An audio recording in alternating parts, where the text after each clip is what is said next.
trilateral security partnership with the United Kingdom and Australia, two of our closest allies, to ensure peace and stability in the Indo-Pacific. It demonstrates our commitment to revitalizing our alliances and strengthening them to take on the challenges of the 21st century. As we've said, we're committed to strengthening historic bonds and working through new configurations like the Quad and AUKUS. A free and open Indo-Pacific region is critical to the security and prosperity of the American people, and this partnership will help defend our interests there for generations. As the leaders made clear, we believe this new initiative is especially important given the changing strategic environment in the region. We will continue to work with our allies and partners, including in Europe, to maintain a free and open Indo-Pacific, and we're looking forward to our continued cooperation in this critical region. Also wanted to highlight that yesterday, the Business Roundtable, which represents many of America's leading companies, sent a letter urging Congress to act swiftly to address the debt ceiling, underscoring that Congress, quote, Congress has the authority to lift the debt ceiling to safeguard the full faith and credit of the United States and the responsibility to do so. They warned of the catastrophic economic consequences of failing to address the debt limit, saying it would, quote, produce an otherwise avoidable crisis and pose unacceptable risk to the nation's economic growth, job creation, and financial markets. Of course, we agree. Two more items. Wow, it's pouring out there. Today, 15 recipients of the Nobel Prize in Economics released a letter in support of the president's Build Back Better plan and his economic agenda to support the middle class, writing that it will make, quote, critical investments in human capital, the care economy, research and development, public education, and more, which will reduce families' costs. Importantly, these distinguished economists echo the president's case that the infrastructure deal and Build Back Better package will both lower costs for families and, quote, ease long-term inflationary pressures by investing in our economic capacity and allowing more Americans to participate in the economy. Finally, just a quick update, since I know many of you have asked. The president did speak with Governor Newsom yesterday and congratulated him on his win Tuesday. The two spoke about how the victory was powered by the governor's strong leadership in the response to COVID and the need for continuing to talk about a science-based approach to fighting the pandemic. The president told Governor Newsom he was honored to have campaigned for him, and they both agreed the focus must continue to be on crushing the virus and getting the economy back up and running, the need to address the climate crisis through the Build Back Better agenda, and showing government can deliver for the American people. Jonathan, go ahead. Thank you, Jen. A couple questions on the same topic, this agreement announced yesterday, the AUKUS agreement.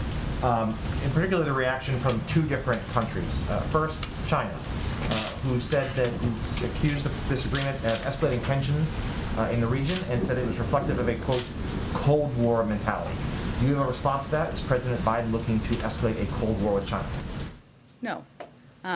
This partnership announced yesterday is not about any one country.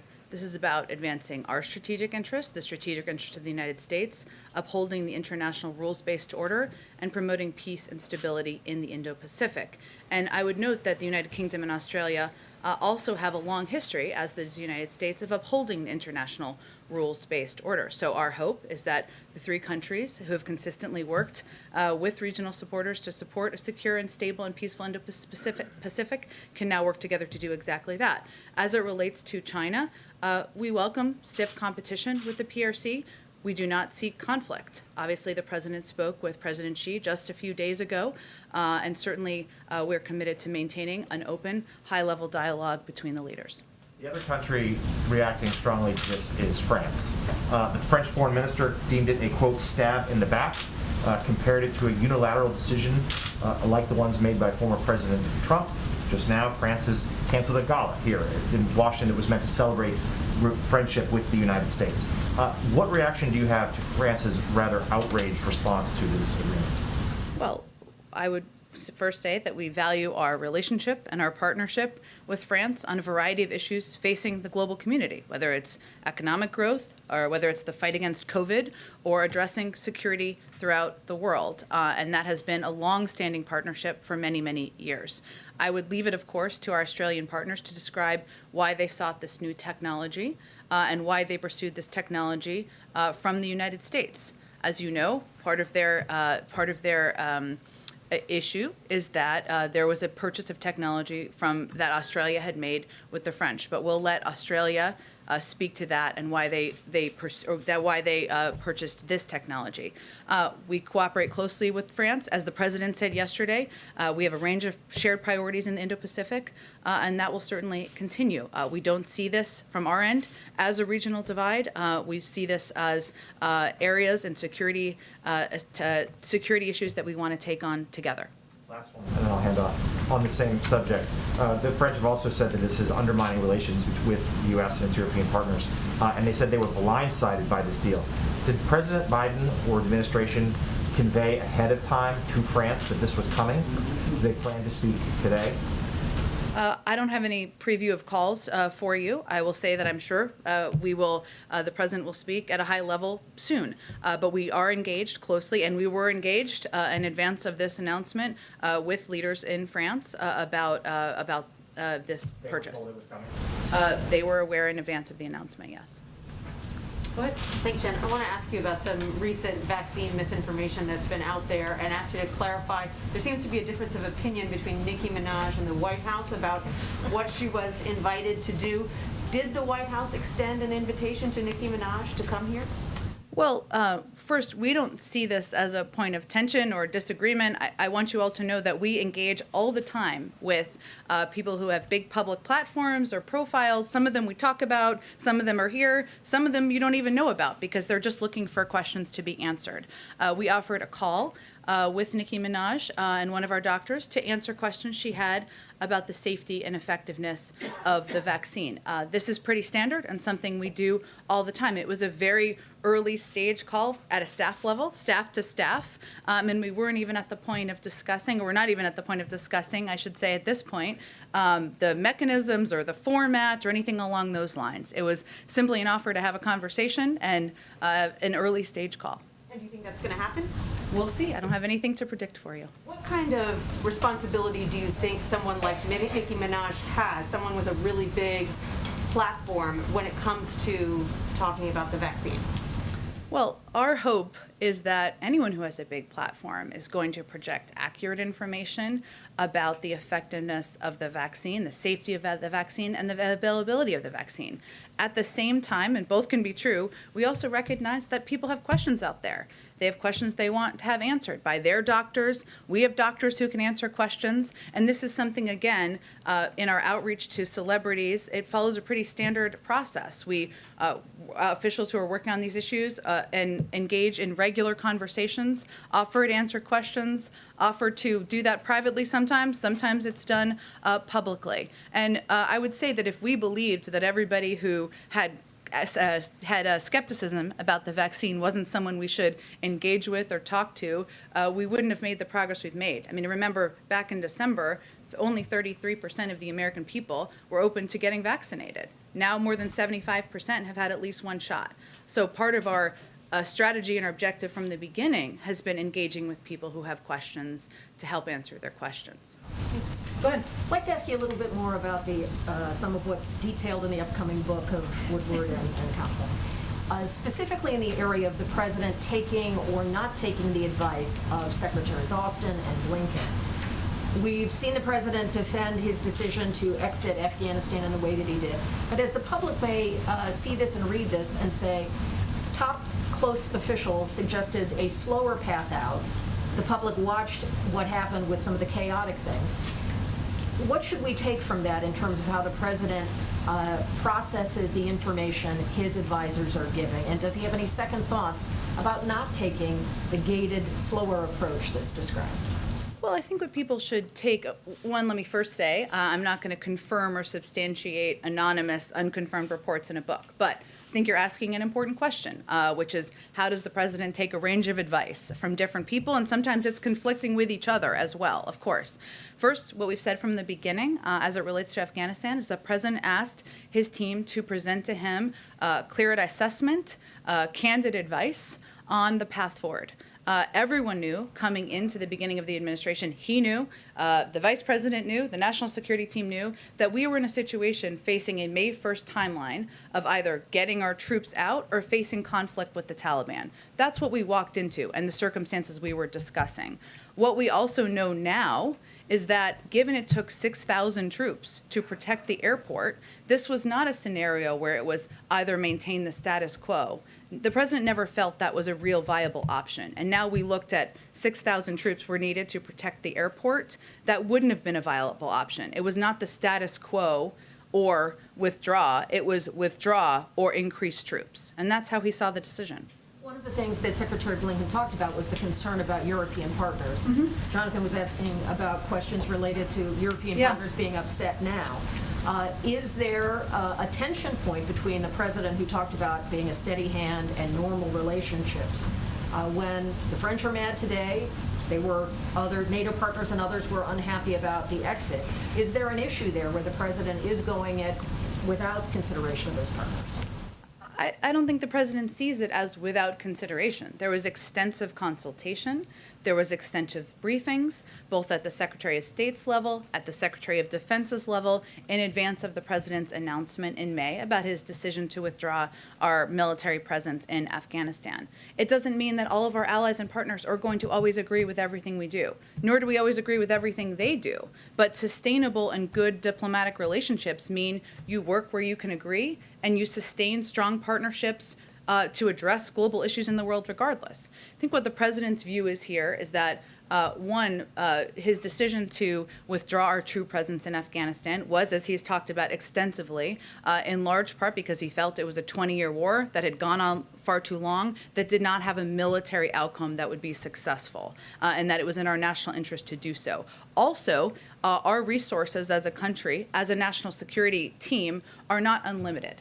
And he wants to have the capacity and the ability to have partnerships like the one we announced last night, that is an important partnership moving forward for security in the Indo-Pacific, to address big issues, whether it's technology or cyber or even climate. And that's what he feels the United States should be focused on.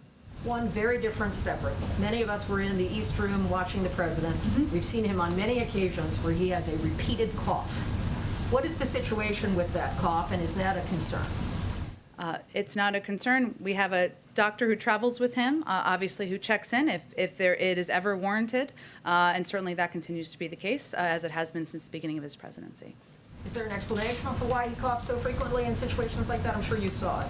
I did. I don't think it's an issue of concern. I think there are a range of reasons why we may need to clear our throat, or we may have a little light cold, and that's certainly something that presidents, elected officials, reporters, spokespeople can confront, but it's not an area where we have a medical concern. Go ahead.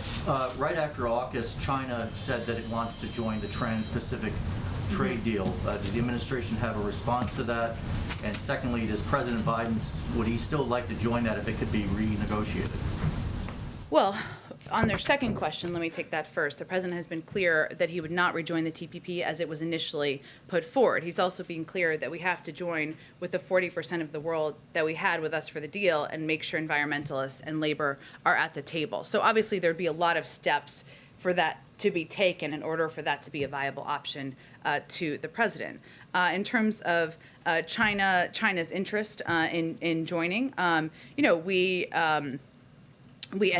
just add one more thing. We're looking at a range of options, of course, to forge stronger economic partnerships in the Indo-Pacific. Trade is not the only one. There's a range of ways that we can forge those relationships and those partnerships.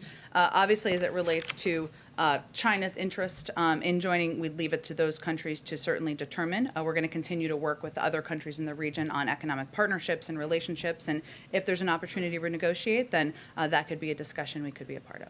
Has President Biden promised Leader Schumer that he will help lobby for changes to the filibuster on voting rights if needed? The president has promised Leader Schumer that he will help get voting rights passed into law. And there's obviously been some important developments over the past couple of days that the president sees as a positive step forward. Additional compromises, that could be a path forward. So the president wants to stay closely in touch, work closely with Leader Schumer, and determine what the next steps are to get this passed and move forward. Has he broached the subject of the filibuster on that? There are a range of topics that are discussed and raised. The president's view hasn't changed. There are more steps forward in the president's view to get this passed. Go ahead. Can you give us any readout or update from the president's meetings with Senators Sinema and Manchin earlier this week, and can you confirm that he's speaking today with Schumer and Pelosi and what he plans to discuss with them? Sure. He is speaking today, or he does plan to have a conversation today with Speaker Pelosi and Leader Schumer. As you all know, Speaker Pelosi is overseas. It's a virtual conversation, and certainly moving the Build Back Better agenda forward, the infrastructure bill forward, and the president's legislative agenda forward will be the central part of the conversation today, as it was when he met yesterday with Senator Manchin and Senator Sinema.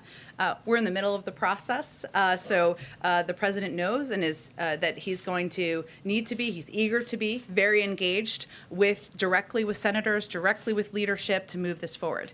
I will note, though, I know there's been a focus on just a couple of members, very important members. We are engaged with a range of members, and the president is as well. Senators, members of Congress, moderates, progressive, across the political band as we work to move this forward.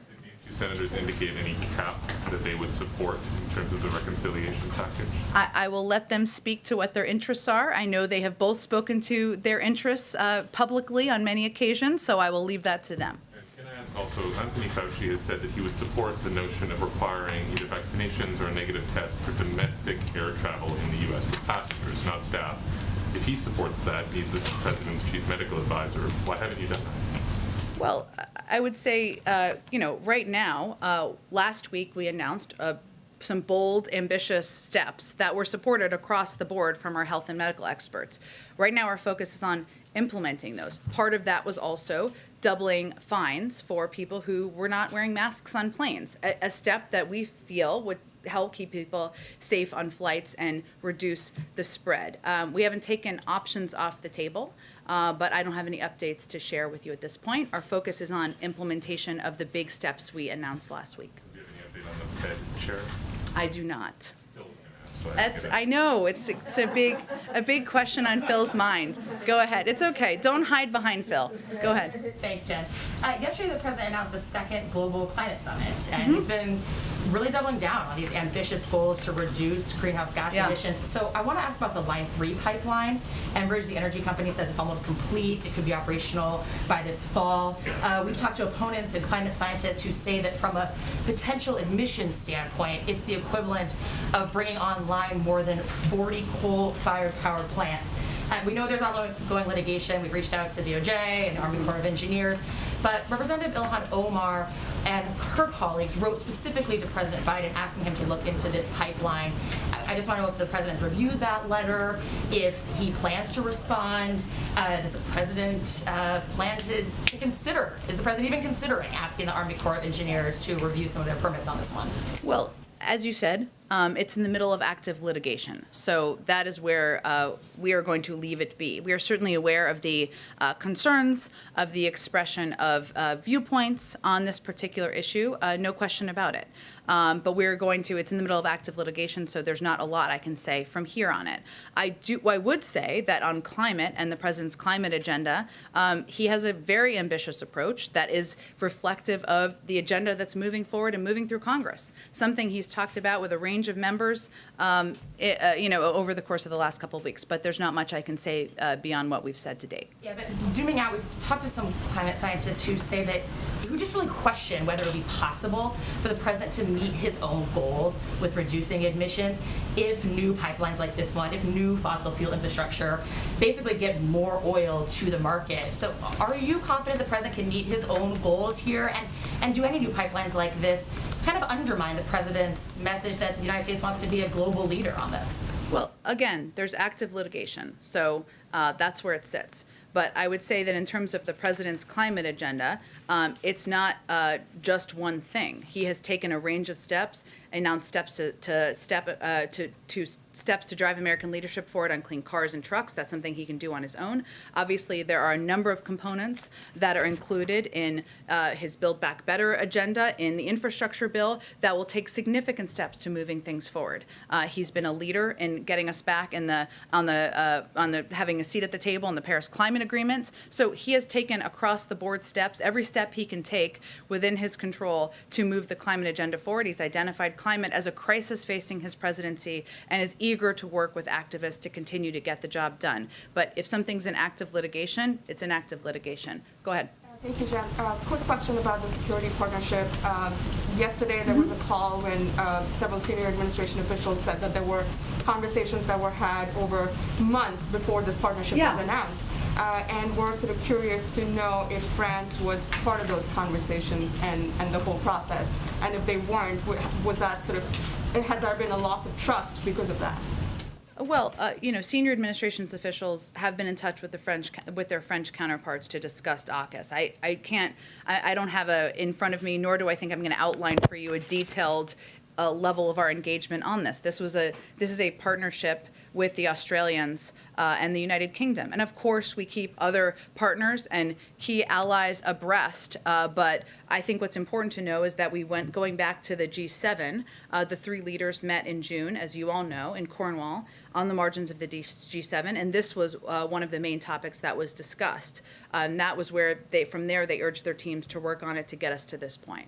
And a quick follow-up on gas prices. The president was talking about it just now. He said that, we're looking into this manipulation of the gas market. Is the White House currently doing an investigation? He said prices should be coming down, but they're not. Do you have an update on that? We've asked the FTC, as you know, to look into it. They'd be the appropriate body. They've conveyed that they would in a letter, so I would point you to them for more specifics. Go ahead.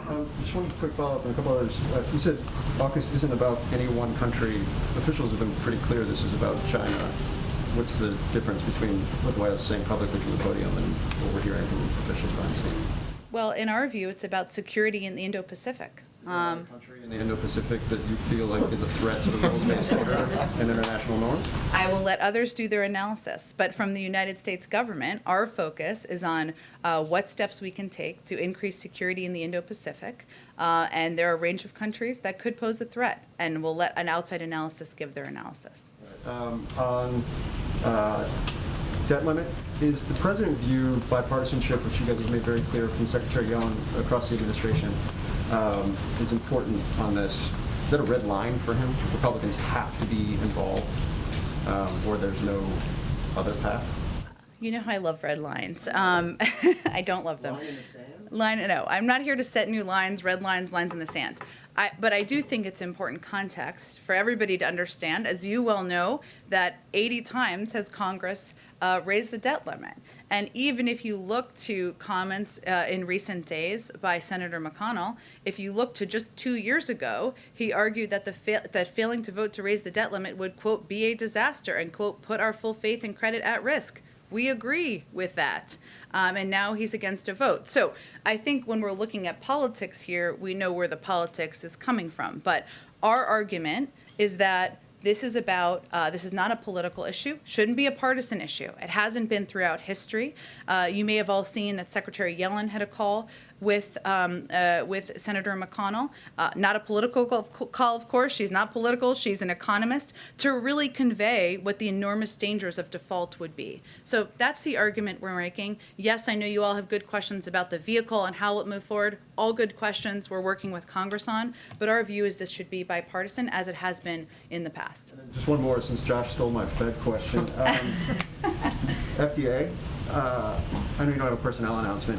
Is the idea here that because they've got so much on their plate and they have a team that's been working on this stuff for a long time, you just wait until there's like a quiet moment to appoint somebody, or does that have any impact whatsoever on what's going on? I promise you, when we have determined and selected an FDA commissioner to nominate, we will announce it and not wait for a quiet moment. I don't know that there are quiet moments around here. You may all agree with that.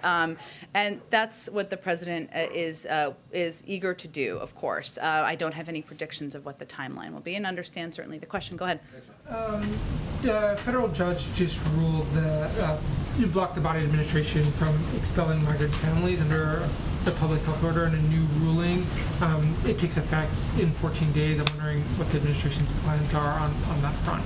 Right, the news just came out, as you referenced. It's a preliminary injunction that would take effect, as you said, 2 weeks from now. We, of course, would refer you to the Department of Justice on any additional steps or next steps.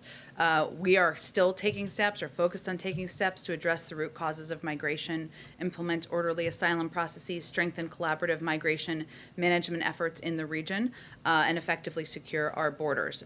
We feel we've made considerable progress on that front, but this news, of course, just came out, and I'd really defer you to the Department of Justice for any additional steps. And then one other on booster shots. Obviously, next week is the timeline that the administration laid out. There seems, as you've addressed, there seems to be some considerable disagreement within the public health agencies about how to move forward. Former scientists from the FDA who left signed on to study about this, saying that the boosters are not needed. Do you still plan to have the boosters rolled out next week? And what do you tell the American people about some of this disagreement inside the public health agency? Well, of course, we respect a range of viewpoints, but we really rely on the people who are leading our health and medical agencies, and there is broad agreement among those individuals about where things stand. If we go back to August, 8 of the Department of Health and Human Services top doctors released a statement saying they had determined boosters would be needed and that we have a plan to begin a booster program starting the week of September 20th, subject to an independent evaluation from FDA and ACIP. That continues to be what we have conveyed since then. Right now, where the process is yesterday there was data provided by the FDA that will be analyzed, and the next step is next week. ACIP is planning to meet, and based on the recommendation, we're prepared to operationalize our plan. But it's always been based, every time we've talked about this as based on a thorough review and a thorough process to complete. It's our job to be prepared whenever we can operationalize. Does the president have any regrets about speaking publicly about this plan before there was the approval from the public health agencies, or he still feels that was the right step to do? Well, first of all, the first statement was done by our health and medical doctors, by HHS, those 8 doctors. And then he spoke to it. And the president said, I want to be clear. This plan is pending the FDA conducting an independent evaluation of the safety and effectiveness of a 3rd dose of the Pfizer and Moderna mRNA vaccines, and the CDC's Advisory Committee on Immunization Practices issuing booster dose recommendations based on a thorough review of the evidence. That was what he said when this announcement was made.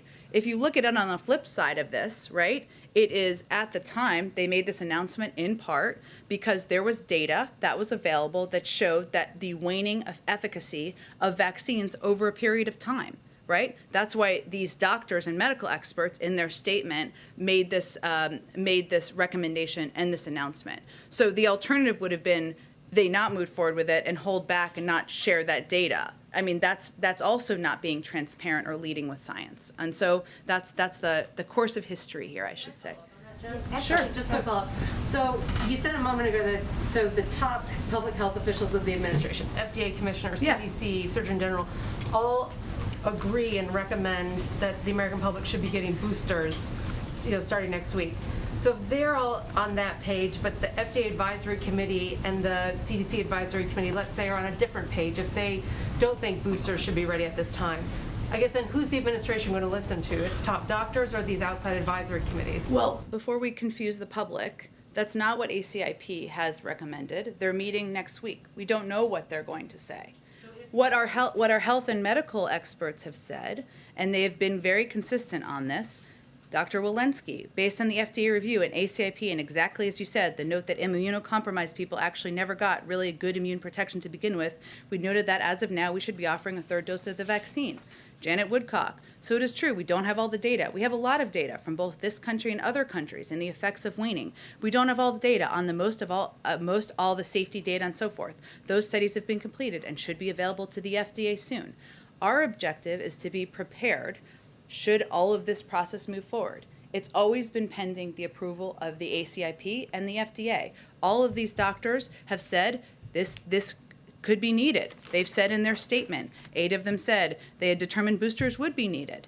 Now it's going to go through the process. That's what's happening over the next week. So we're not going to predetermine what that process is going to say. I have a follow-up on that from the You guys will FDA. follow whatever the agency, whatever those advisory committees recommend, you guys will follow their recommendation. Yeah. Right. Yes, of course. Go ahead. Though, I'll go to you next, Emerald. Go ahead. Thank you. I have one quick follow-up on the booster Sure. question. So say the rollout does get delayed. I understand the president said that we've purchased boosters to be ready for Yeah. this. Is there any chance that they would expire and need to be sent off to other countries like we've done in the past, or do we buy like booster credits? Or are they sitting in a fridge somewhere, I guess is what I'm asking. Well, our objective here is to be like Boy Scouts and Girl Scouts and always be prepared for every single scenario, right? And so that's why we wanted to make clear we would be ready to operationalize, right? In terms of, so we are preparing for all contingencies and all scenarios. We'll see what the ACIP says, and then we'll be able to lay out for you where we go and what that means moving forward. I will say we have never felt it to be, we feel it's a false choice to suggest it's either give to the world or not. We are continuing to increase the supply of vaccines we're giving to the world. We will continue to have more announcements on that because we want to be the arsenal of vaccines to the world, and we are giving more than every other country in the world combined. At the same time, we're going to maintain a supply for the United States and for American citizens and for people living here, so that we can give out the booster should that be go through the approval process. And then I wanted to get to the hearing on the Hill with Yeah. General Miller. The president told ABC back in August that none of his advisors recommended leaving 2,500 troops in Afghanistan. General Miller told the Senate Armed Services Committee that that was exactly what he recommended. Was the president's answer in that interview an honest answer? First of all, I'm not going to get into details of private advice that the president gets from his national security team or military advisors. What is clear is that the president asked for, welcomed, candid, non-sugar-coated advice on Afghanistan and what we should do given what we walked into, which was a deal struck with the Taliban with a May 1st timeline, including the release of 5,000 Taliban fighters, where we would need to get our U.S. Forces out. Otherwise, we would face conflict. That's what he was facing. In terms of the mechanisms of who provided what advice through what forum, I'm just not going to get into that level of detail from here. Did the president hear specifically the recommendation from the commander on the ground in Afghanistan that he feared that a full withdrawal would be devastating and should not happen? He was provided a range of advice. I'm not going to get into more details than that, but what's important to note at this point is it's crystal clear that 2,500 troops would not have been sustainable on the ground. It would have been either increase troops on the ground or withdraw troops on the ground. And the president has been clear many times he was not going to send thousands and thousands more troops to fight a war the Afghans did not want to fight themselves. And then I wanted to get also to the debt limit. Sure. Following up on the question earlier, the Democrats, when they had control, unified control in 2010, raised the debt limit unilaterally. What is different now, and why doesn't the president just encourage Democratic leaders to do this on their own and diffuse that crisis? Why aren't Republicans for doing what they've done dozens of times in the past, and many of them did 3 times during the Trump administration, including after they passed a $2 trillion unpaid for tax giveaway to corporations and the wealthiest Americans? They were fine doing it then. Why aren't they fine doing it now? So it could go, I think that's the fundamental question I'd send back. Would the president at any point intervene and try to stave this off if this comes to a head and The president wants to maintain the full faith and credit of the United States. Our view continues to be this should be done in a bipartisan way, and there should be a bipartisan path forward. Emerald, I promise you go to next. Thank you. A follow-up on the FDA. You say that there was a large consensus of doctors and advisors who feel like boosters are warranted and safe and effective. But then during all this, you had 2 top senior officials at the FDA resign during the booster conversation, that being the Director of Office of Vaccines Research and Dr. Philip Krause, Deputy Director of the office, concerned about the vaccine. So what's your reaction to that in light of boosters next week? And what does that say to the American people to have those 2 high-level people step down over this conversation? Well, Emerald, what I conveyed before, and I'll reiterate, is that 8 of our top medical experts, health and medical experts, including the acting head of the FDA, Janet Woodcock, recommended we would need boosters moving forward. The American people would need boosters, pending approval through a process, including the FDA and ACIP. that's the process that's ongoing. In terms of differences of opinion within the FDA or other components of the federal government, that's certainly, we understand that may be the case. But in terms of the consensus view, the view of the leadership of the FDA, the view of the leadership of our health and medical experts, that was their shared recommendation because their objective and their focus is on relying on data to save lives. And data available showed a waning efficacy of vaccines after a certain number of months. Speaking of the waning efficacy of vaccines, I do have another question about the president's COVID plan. He promised on September 9th that he was going to send 50% more supply of monoclonal antibodies to states. Yet, the Biden administration is cutting supplies in red states by 50%. So, for example, in Florida, they were expecting to get 70,000 doses this week, which they say they need. They're only getting 30,000 doses. And this is not just for unvaccinated people. In South Florida, half the people who are seeking this treatment are fully vaccinated. So why is the Biden administration cutting these supplies? That's not accurate. So let me give you the accurate information. First of all, we are increasing our distribution this month by 50%. In early August, we were distributing an average of 100,000 doses per week. Now we're shipping an average of 150,000 doses per week. Over the last month, though, and one thing that I think people need to understand for clarity, facts, I know you're like facts, is that monoclonal antibodies are life-saving therapies that are used after infection to prevent more severe outcomes. So clearly the way to protect people and save more lives is to get them vaccinated so that they don't get the COVID to begin with. But over the last month, given the rise in cases due to the Delta variant and the lower number of vaccination rates in some of these states, like Florida, like Texas, just 7 states are making up 70% of the orders. Our supply is not unlimited, and we believe it should be equitable across states across the country. There's been no reports of a lack of supply, so why cut them to those states only if there's no reports I of think our role as the government overseeing the entire country is to be equitable in how we distribute. We're not going to give a greater percentage to Florida over Oklahoma, nor do I think are you suggesting that. I think we have to move on. Go ahead, Yamiche. Thanks so much, Jen. One follow-up question on booster shots. I'm wondering if you could just say whether or not the president is at all even concerned about whether the administration endorsing booster shots before the FDA fully approved them just looks like they're trying to influence the FDA and mix science with politics. I understand your Yamiche, plan it was is the different. FDA acting head who endorsed boosters. The point is, though, that the FDA itself and scientists are still weighing whether or not they want to make the recommendation fully. So the question is, does this administration even have any concerns that coming out and recommending booster shots before they're fully approved and fully recommended by the FDA, that might be seen as unduly influencing? No. Again, it's the acting FDA head and 8 of our health and medical experts from agencies, not the White House, not the president, who put out this statement initially making this recommendation because they believe you need to come forward, and we fully support, with data when it's available and make that available to the American people. Make sure the American people understand and know that there could be waning efficacy of these vaccines and that that's where they recommended. If you look at the reverse, imagine if they had not come out and shared that that was their view and this is where it might be headed. Now, it needs to go through a process. They've said that in every single statement that they have made publicly. But we believe the American people are smart and they're paying attention, and they would want to know that boosters might be something that go through a process that are recommended, and they might be something that you should plan for once you get to a certain set of months past your second vaccination. That's our view, and that's the view of our health and medical experts.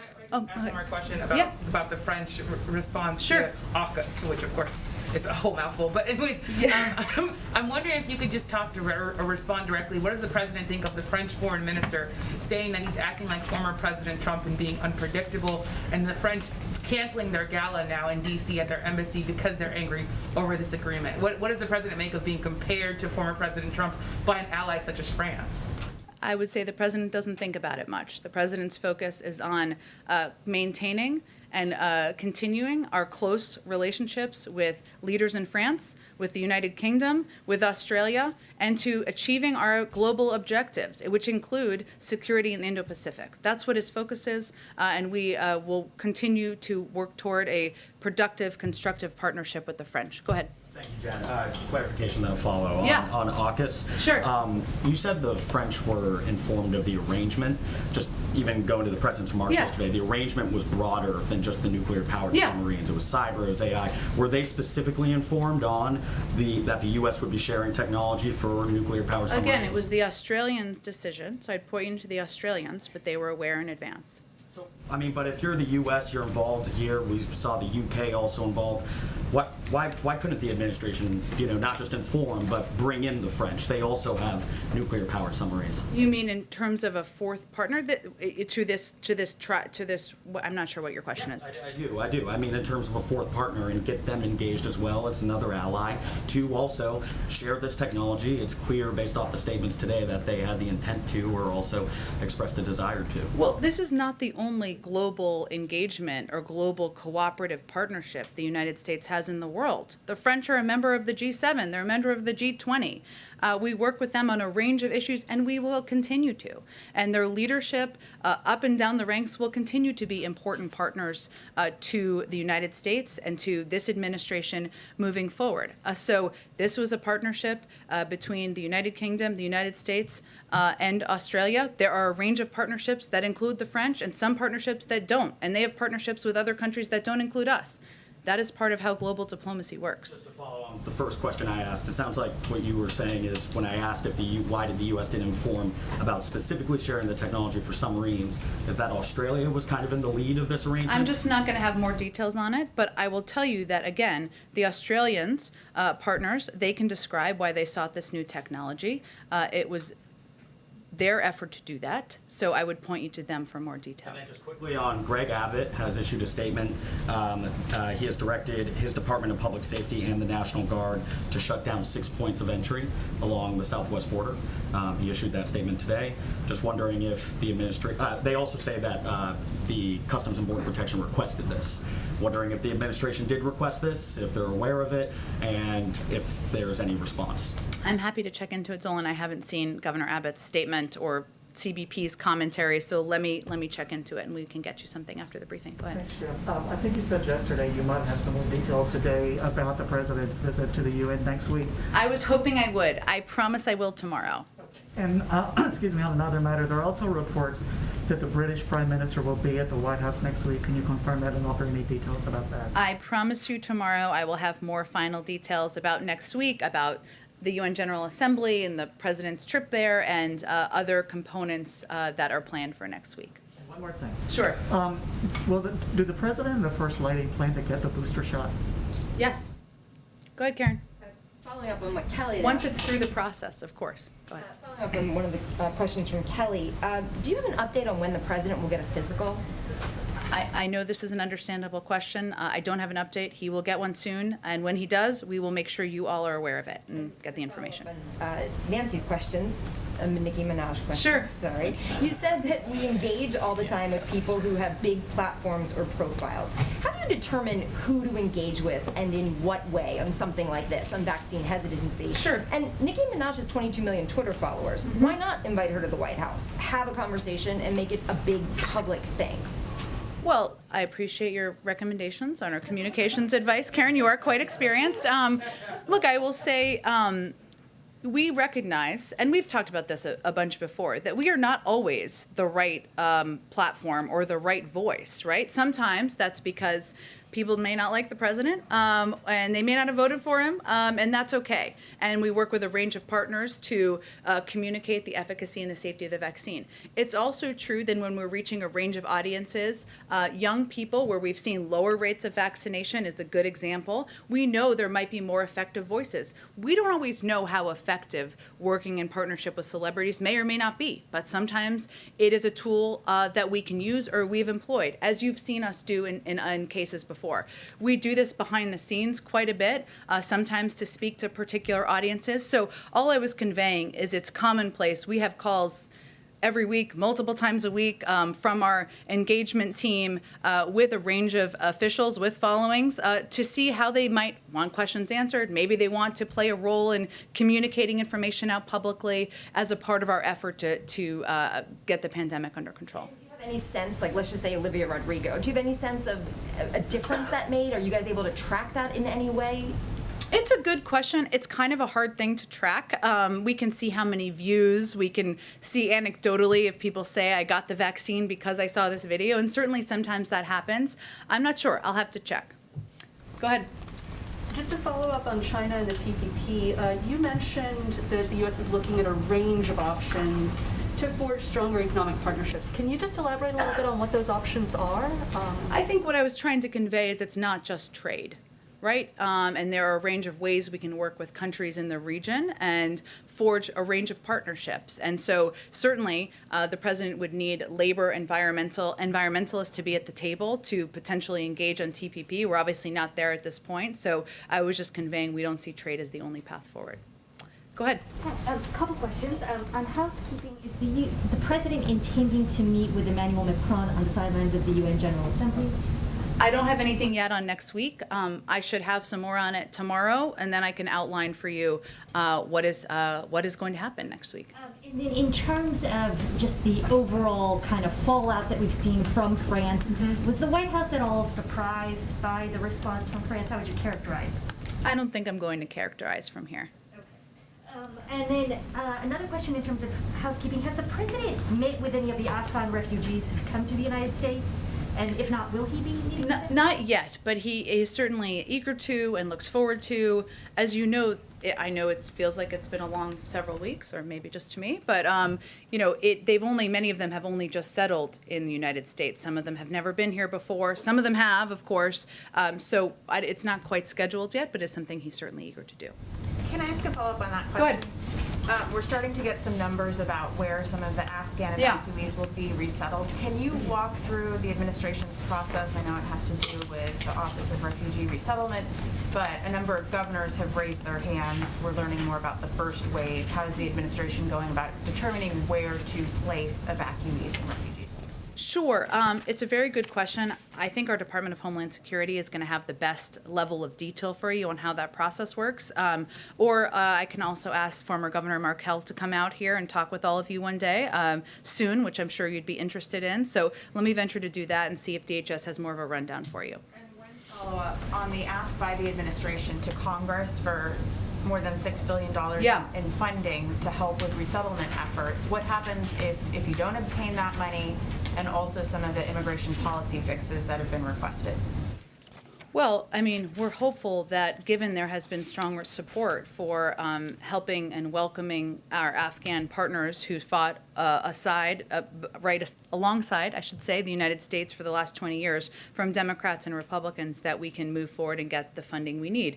Obviously, we didn't anticipate, no one did, right, that there would be this number of Afghan refugees that we would need to fund support for 6 months, 8 months ago, hence the request as we announced at the time. But I think we're certainly hopeful, given the support for that we will get that funding. One last, is there a timeline when you need to get an answer by Congress for the funding?